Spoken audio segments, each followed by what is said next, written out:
Patriot Hall of Famer and one of our favorites from back in the day at the NFL Network when he was playing in the NFL, protecting the blind side of Tom Brady. Joining us here on the Rich Eisen Show is our friend Matt Light. How are you, Matt?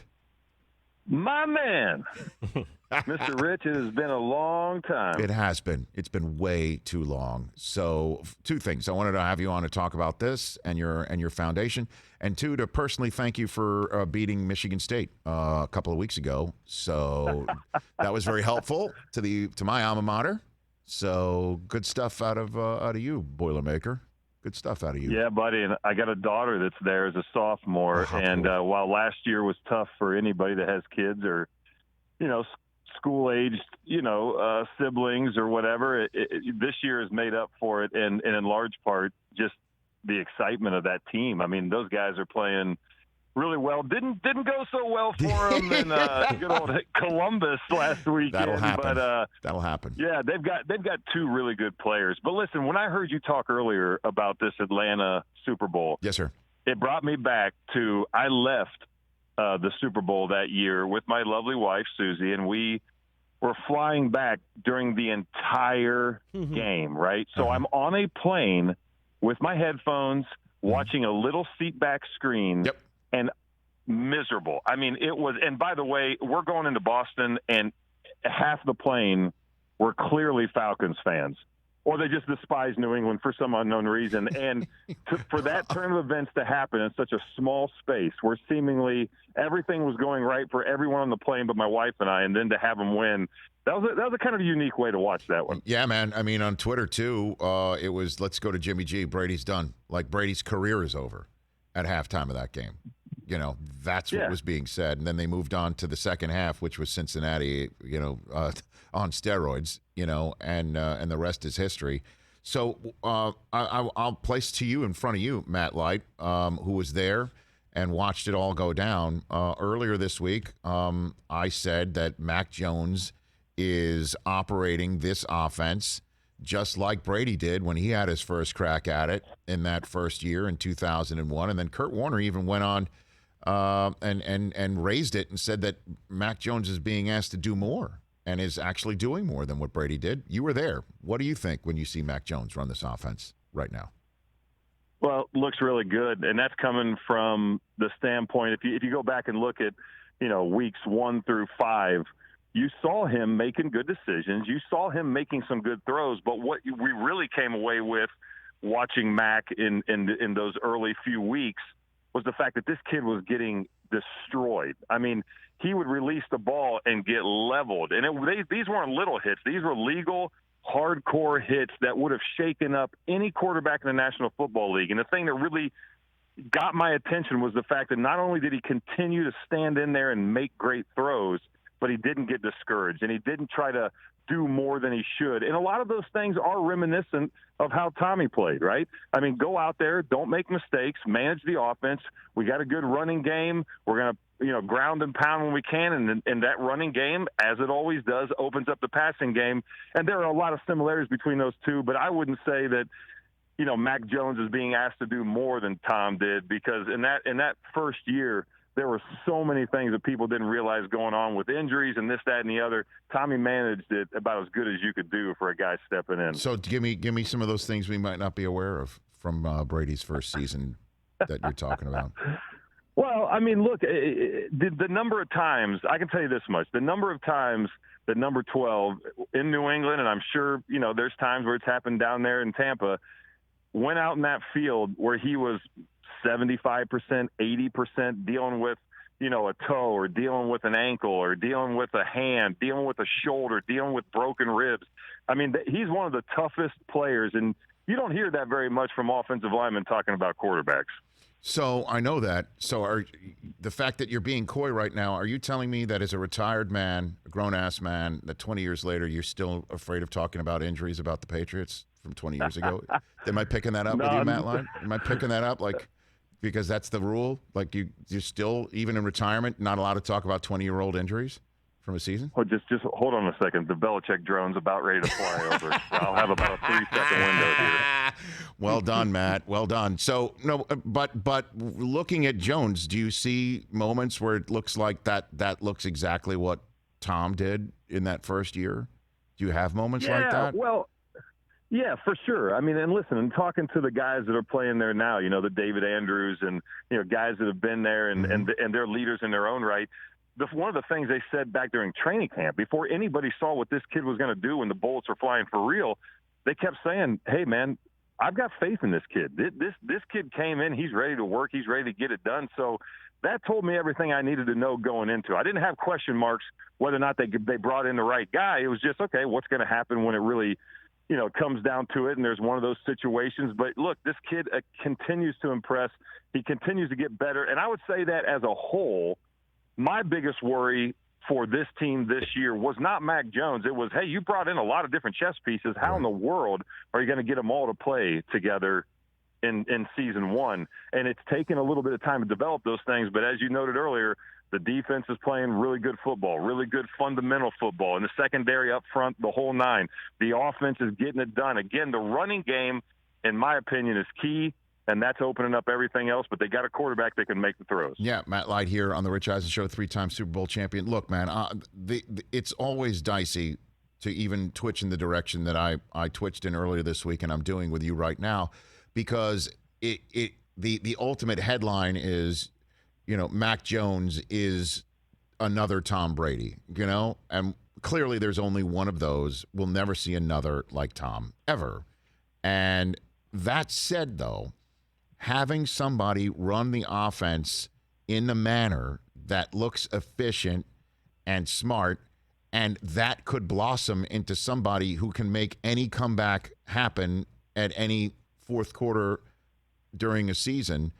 Like, do you think we're going to start seeing that sort of stuff out of Mac Jones? Like, is that the next level that we're going to start seeing? Because we're already seeing the Brady-esque type performance in the first year at quarterback, Matt? Well, look at the similarities, right? They got Tommy comes in the league, has Bill Belichick. Matt comes in the league, he's got Bill Belichick. That's a big part of the equation, right? I'm not saying that Bill did everything. I'm not saying that Tommy was responsible for everything. I'm just saying when you put a combination of, arguably the best coach in NFL history with a kid that wants to get better every day, is competitive as hell, and works his tail off to make sure that he does it better tomorrow than he did today, you should expect to see a guy that's going to make plays like Tom did. Now, there's a lot of other factors that go into that too. And we all know that the length of the season when you get from college to the NFL takes a toll on you. Injuries take a toll on you. But I wouldn't say it's a stretch to assume that we'll see a progression much like we did with 12, because this kid has that it factor. Look at all the other teams that don't have it. It's real easy to see when you don't have it. We have it here in New England. Yeah, and I had Matthew Jude on a couple weeks ago, and I asked him about Mac Jones, and one of the things that he said he liked about him and that he noticed is the spirit that he takes coaching with. And that sounds like he's being ridden pretty damn hard. Did Brady get ridden? Oh, listen, hey, back in the day? I'm going to tell you right now, man, no one was off limits. That's one of the things that, look, it's not easy playing in New England. It's not easy, under a Belichick coach system. That's a fact. A lot of guys came from other places, couldn't believe that, we had full pads on. Now, this is back in the day when we actually wore full pads, but, couldn't believe that Bill rode us as hard as he did, but no one's ever off limits. Tom Brady got dog cussed and was on the low light reel as much as any other player. His first year or throughout? Oh, man, all the way to the end, my friend. No kidding. So here he is. He's a 3-time champ and whatever, and he's getting circled and dog cussed is what you're saying. Yeah. Listen, and there's a part of you as a competitor, we all know that there's hierarchy in this world, right? I mean, not everybody gets into the fancy country club. They definitely don't look at me and say, let's open the doors for that one. But when everybody's expected to do the same thing. Bill demands everything from everyone. So it's kind of nice to know that nobody is in a pedestal. We were all in the same hole, the same pit of despair. Right. From one of my favorite movies, but nice. We were all in it together, right? And I think that there's a little bit of comfort in that, knowing that, hey, look, doesn't matter how many dollars, you're pulling in or, what your name is on the back of your jersey, we're all treated the same. Matt Light here on the Rich Eisen Show. Before I let you go, let's hit on your foundation. We do that every single time. I love that your Matt Light Foundation is still lit. And once again, you're giving away a one-of-a-kind experience to a Patriot game, and it's not just any Patriot game. It's the one coming up against the Titans next week with Mike Vrabel coming into the house again. That's going to be amazing. How can people get involved and get what do they get for this package, Matt?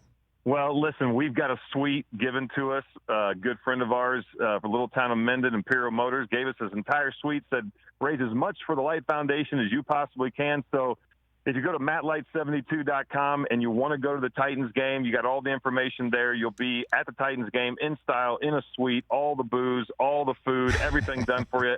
The coveted parking pass. Yes. And then I've brought in two very dear friends and former teammates, Mr. Matt Castle and Rob Ninkovich. We're going to do a little chalk talk before the game and then enjoy the game together. And all the proceeds, 100%, go to the Light Foundation. You could just go to mattlight72.com. And Mr. Vrabel is going to have a video message for us, and I guarantee you it will be Vrabel-esque. Now, you work with Vrabel. You've heard Vrabel. I tell people all the time, don't ever get into a war of words with Mike Vrabel. He'll make you look silly in a flash. He has got the gift of gab when it comes to just tearing people apart. I used to love it when we played together because he always had something fun to say, and he always gave it to Bill, too. And I'll tell you, Rich, if you go think back to that game that they played, I think it was the first time as Vrabel as the head coach and Bill coming into Tennessee, and Bill tried to run a trick play. And the next series, and it failed miserably. The next series, Vrabel had his offense run it, and it ran smoothly. And I said, that's my boy. That's the Mike Vrabel I know. Well, I mean, Belichick a couple of years ago had some, he found some loophole in the rule book against the Jets where, you could run the clock down by purposely, false starting or jumping off sides or something. And they cut to Belichick, and he's got this smile on his face. And Vrabel used it against Belichick in the playoff game, that Brady's final game as a Patriot. So he's got that in him, man. And he's got Coach of the Year written all over him right now. All over him. Listen, right now. He's an amazing mind. I mean, everybody talked about it when he was in New England, how much of a coach he was on the field, as a player. And Vrabel, he exudes everything that is football, man. His tenacity, kind of the way he played the game with an edge all day, every day, doing every little thing he could do to get better. I mean, Bill loved him. But what Bill didn't like is that you can't put Mike Vrabel in a box. So, I used to love watching those two go back and forth. It may be in a meeting, Vrabel had some quick little, line to deliver to Bill when he was giving us hell about something. And I don't think that after our era, there were too many guys walking into New England busting Bill's chops, right? Mm-hmm. It just doesn't happen much anymore. I mean, I think he hit that plateau, but we sure do look fondly back on those moments. And it's fun to see that on the field, they're still carrying on some of those shenanigans. MattLight72.com/chalk talk to get your opportunity to have that once in a lifetime if you're in the Boston area. Pretty neat stuff. Matt, great chatting with you. Let's do it again soon. Yes, sir. Take care, brother. You got it. That's Matt Light right here on the Rich Eisen Show, former New England Patriot. Hey, you watched all the way to the end. Thanks for that. Watch more right here.